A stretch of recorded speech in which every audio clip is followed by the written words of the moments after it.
Okay, so DPM 18, let's see what we got. The distance from P to Q is 120 kilometers. Okay, this is point P, this is point Q, this is 120 kilometers. Sonu and Monu starts from P simultaneously and move towards Q. So we have Monu, we have Sonu. Okay, Monu takes 4 hours more to reach point B. No, this should be Q. Okay, so if Sonu is taking T hours, okay, to reach from point P to Q, which is basically covering 120 kilometers, Monu is taking what? T plus 4 hours. Okay, so the distance traveled by Monu is 120 kilometers and the time taken is what? T plus 4 hours, right? So if we see here, okay, let's move on. We'll do it later. Moreover, the time taken by Monu to cover 80 kilometers is 1 hour less than the time taken by Sonu to reach point Q from point P. What does this mean? So, Monu is covering 80 kilometers and Sonu is covering 120 kilometers. Why? Because Sonu is going from Q to P. From P to Q, Q to P, the distance remains same. It is 120 kilometers. So the time taken by Sonu to cover 120 kilometers is what? T hours. So Monu takes 1 hour less to cover 80 kilometer distance. Okay. So from this, what I'll get one equation. I know that speed is equal to distance upon time. So time is equal to distance upon speed. So time is equal to distance upon speed. Or do one thing. Keep it distance is equal to speed into time. Okay. So distance is what? 120 kilometer in this first case. Let's assume the speed of Monu to be U and speed of Sonu to be V. Okay. So 120 is equals to speed, which is U, multiplied by time, which is T plus 4. And here in this case for Monu, again distance is 80, speed will remain same because they haven't told us to change the speed or anything. So U multiplied by time is what? T minus 1. Okay, so now this is my equation 1, this is my equation 2. I'll divide equation 1 by equation 2. So what I have is 120 upon 80 equal to U T plus 4 upon U T minus 1. This gets cancelled out. 4 3s are 4 2s are. So 3 by 2 U and U gets cancelled out is equals to T plus 4 upon T minus 1. Cross multiply 3T minus 3 is equals to 2T plus 8. So what I get is T is equals to 11. Now what they are asking is, what is the speed of Monu? What is the speed of Monu in kilometer per hour? So we have to talk about Monu only. So let's use this equation. Okay, you can use any. You can use the first equation, you can use the second equation. So 80 is equal to, basically we need to find the speed, the value of U is equal to U 11 minus 1, this is 10. So 80 is equal to 10 U is equals to 8. So speed of Monu is what? 8 kilometers per hour. So option B is your answer. Moving on. In an examination of 1260 students, the ratio of number of boys to the number of girls is what? 3:4. So we have 1260 students, we have boys, we have girls, they are in the ratio, it is boys to girls, 3:4. So from here I can get the number of boys, 3 by 7 into 1260, 4 by 7 into 1260. If I cancel this out, this will give me 15680. Okay, so I have 540 boys and this is 180 this is 72, so 720 girls. Okay. The ratio of number of students who passed the exam to the number of students who failed the exam is in the ratio 11 is to 3. So again 1260 students. Now we have to find the number of students who have passed and who have failed. The number of students who have passed the exam are 11 is to 3. The ratio is 11 is to 3. So the number of students will be what? 11. 11 plus 3 is what? 14 into 1260, and this will be 3 upon 14 into 1260. 126, this is 9s are 90. So I have 990 students who have passed. This is 90. 270 students who have failed. Now this is very untidy. Let's make a tabular form for this. Okay. Here I'll write a number of boys. Here I'll have girls, and here I can make a total. Okay. Here I'll have number of students who have passed. Here I'll write number of students who have failed, and here total. Okay. So total boys are 540. I'll just fill the table for you guys. Number of girls are 720. Okay, so the total will be 1260, no doubt about that. Next, number of students who have passed. So total students who have passed is 990. Okay, total students who have failed is 270. Okay, so basically this boys, this 540 will come here and 720 will come here. That what I have written here is. Okay, this will be 1260. Okay. Now further, among the girls, the number of ratio of the students who have passed and those who have failed is 11 is to 4. So among this 720, okay, the girls are 720. The number of girls who have passed and who have failed is what? 11 is to 4. So this will be 11 upon 15 into 720, and this will be 4 upon 15 into 720. If you cancel this out, you will get 40 and 120, which is 8. This will be 48. Okay.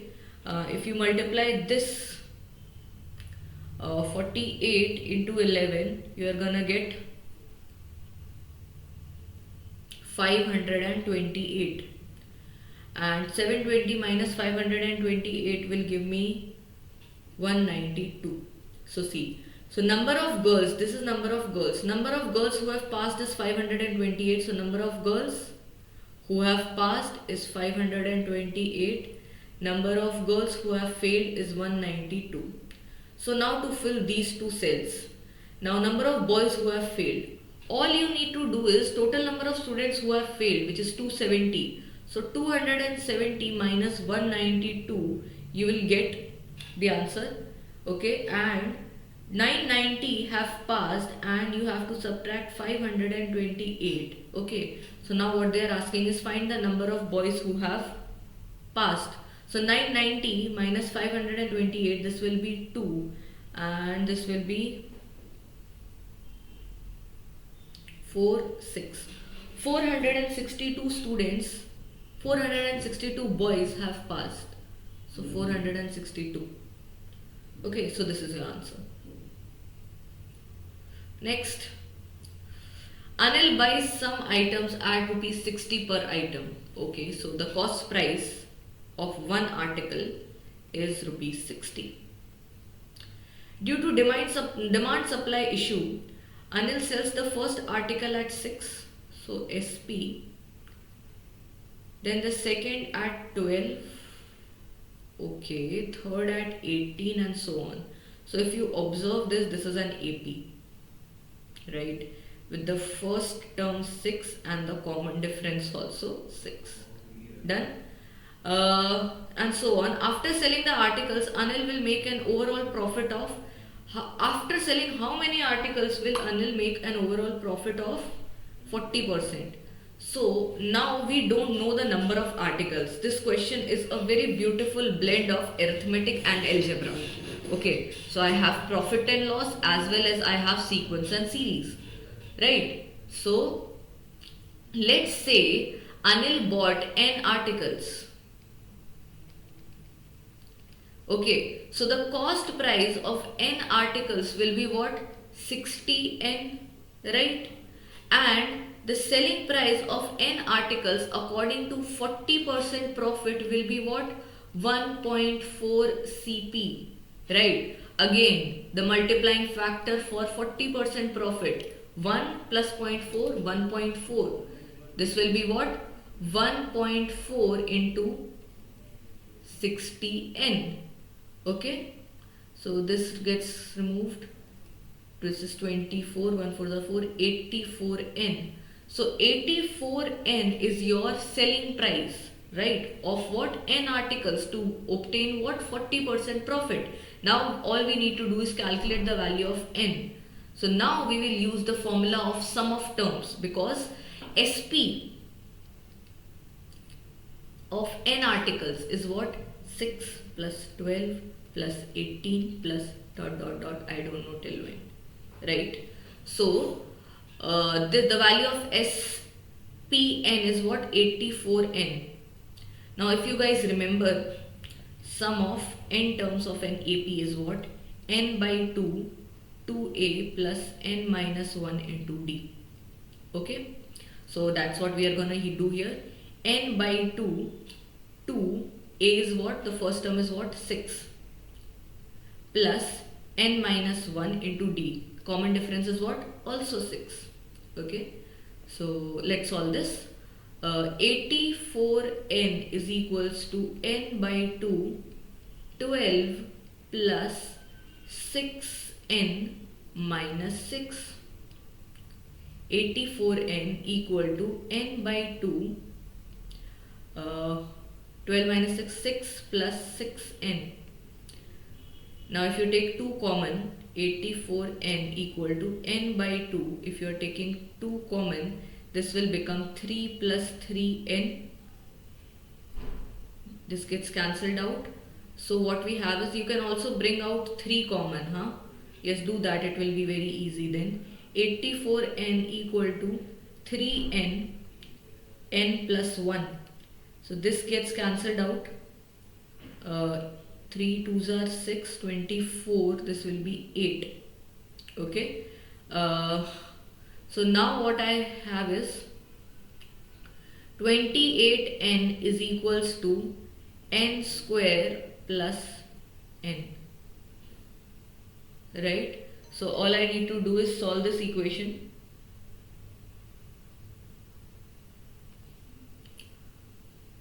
28n equal to n common, n plus 1, n and n gets cancelled out. So 28 minus 1 equal to n. The value of n is what? 27. You could have cancelled actually n from the beginning only. I did not notice it, my bad. Here only you can just solve n, so it would have been lot more easier if you have cancelled n here only. Hai. So if you have cancelled n here, so 84 equal to 1 by 2, take 6 common, n minus 1. So this becomes 3. 84 divided by 3 is equals to n minus 1. 28 is equal to n minus 1. Just a minute, this is n plus 1, right? So the value of n is what? 27, right? Okay, next question. In a certain season, the Indian cricket team has won 30% of the 30 matches.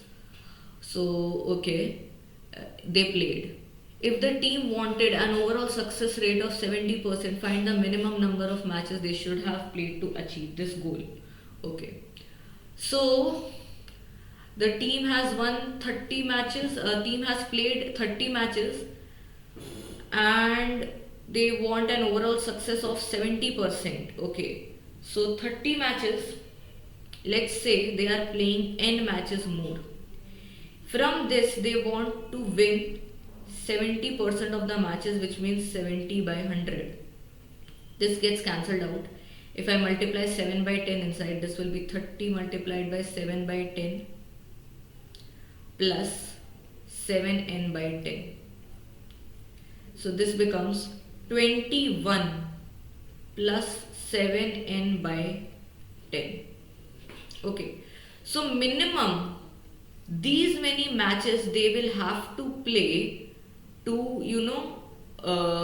win how many matches?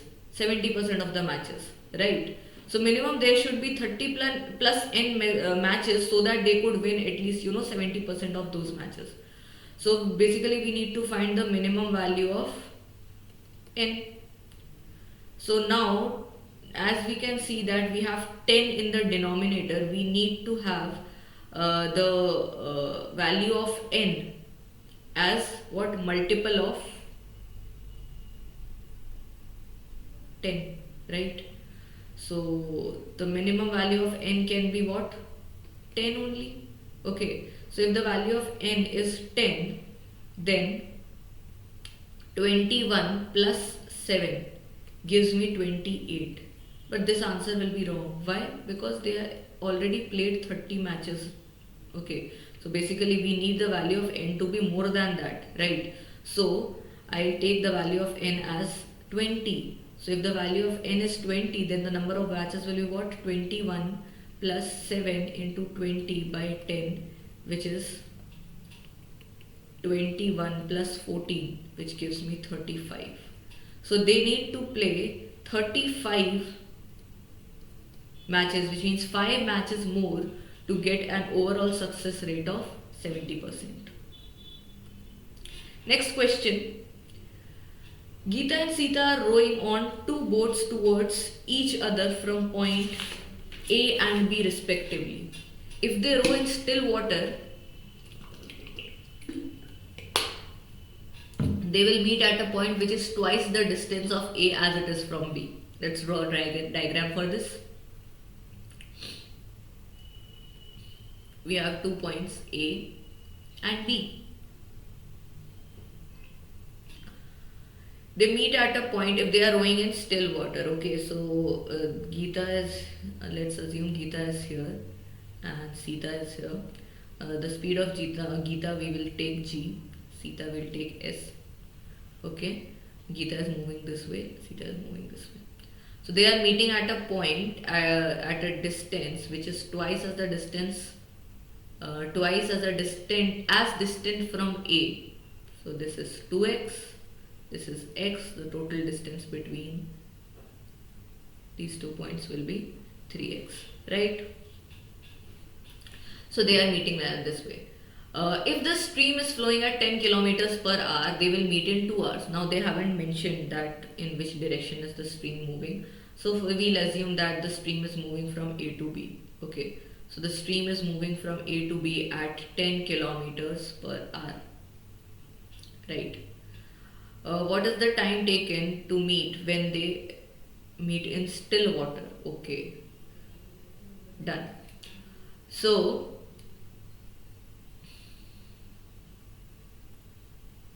if we talk about still water,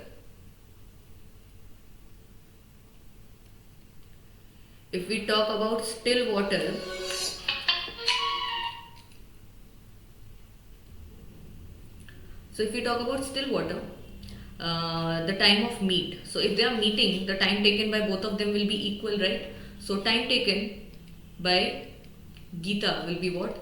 Time is equal to distance upon speed. Speed is what? G for Geeta, and time taken for Sita will be distance is x and speed is s.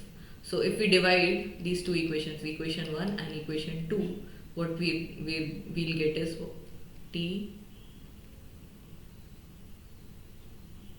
x by s. So T and T gets cancelled, x and x gets cancelled. So 2 upon G is equals to 1 upon s. So I have the speed of Geeta is equal to 2s. Okay. Now let's talk about if the stream is flowing at 10 kilometers per hour, they will meet in 2 hours. So if the stream is flowing at 10 kilometers per hour, the effective speed of Geeta will be what? She is moving in direction of A to B. The stream is also flowing from A to B. Her speed will be G plus 10. Similarly, Sita is going from B to A and the stream is flowing from A to G. The speeds will be subtracted, right? So the effective speed of Sita will be what? S minus 10. Done? And now they are meeting in 2 hours. Okay, so now because there is stream flowing, they will not meet at a point which is 2x distance from A and x distance from B, right? So let's assume they are meeting at some point this. So this is y and this distance will be what? 3x minus y, right? So don't make this mistake. You can't take now 2x and x, because now there is one other body in motion, which is your water. That is why they will meet at a point which is not point C. Okay, so let's make two more equations. Time, which is 2 hours, is equal to distance from A for Geeta is y upon G plus 10, and time for Sita is again 2 is equals to, now that Sita is traveling the distance 3x minus y upon her speed is what? S minus 10. Okay, so let's try to eliminate y. So the value of y from this equation 3, this is equation 4. So value of y from equation 3 is what? 2 multiplied by G plus 10. Substitute it here. Okay, so 2 multiplied by S minus 10 is equals to 3x minus, the value of y is what? 2 y plus 10. Let's solve this. 2s minus 20 equal to 3x minus, why do we have y here? This should be g.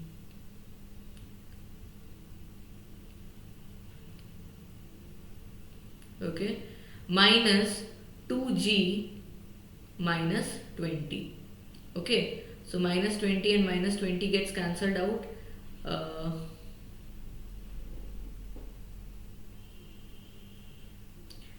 We still have a equation in S na.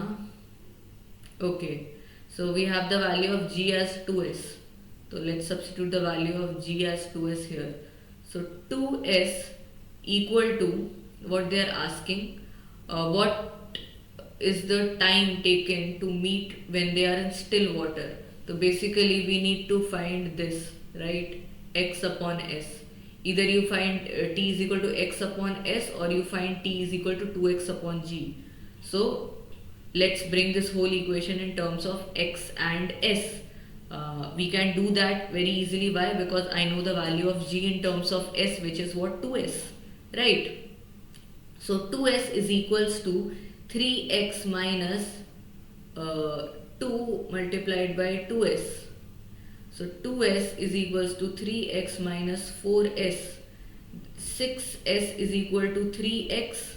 Okay, so I have the ratio x upon s equal to 3 by 6 by 3, right? 6 by 3. That is the time. Time is equal to x upon s, time taken for them to meet in still water. This still water, time taken. Okay, x upon s, which is 2 hours. So I guess this is your answer. Okay, that's it for today's DPM.